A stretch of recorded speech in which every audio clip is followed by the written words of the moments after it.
Hello everyone, good morning. আজকের রেসিপিটা কি হতে পারে বলো তো?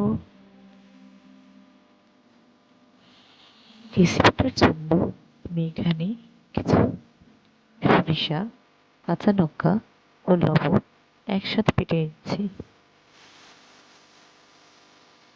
এতে করে সরিষা খেতে তেতো লাগে না। অন্যদিকে আমি চুলাতে একটা কড়াই বসিয়ে দিয়েছি। প্রথমেই আমি এতে কিছু রান্নার রেগুলার তেল দিয়ে দিচ্ছি। তেল গরম হয়ে এলে আমি এখানে কিছু কালো জিরা ফোড়নে দিয়ে দিচ্ছি। এবার আমি ধুয়ে কেটে রাখা সিমগুলো দিয়ে দিচ্ছি।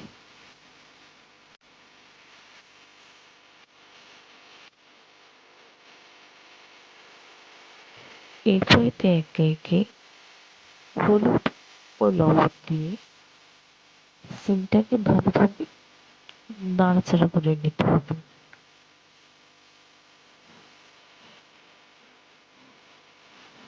কিছুক্ষণ নাড়াচাড়ার পর সিমটাকে ঢাকা দিয়ে রাখতে হবে কিছুক্ষণের জন্য।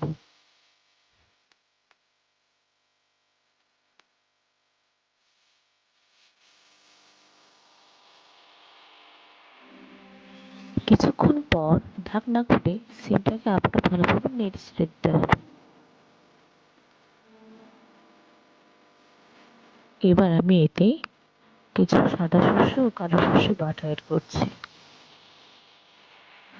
সর্ষেটা দিয়ে দেওয়ার পর বেশিক্ষণ জাল দেওয়া যাবে না, কারণ সর্ষে বেশিক্ষণ জাল দিলে খেতে তেতো লাগে। Recipe ready. Do subscribe for more.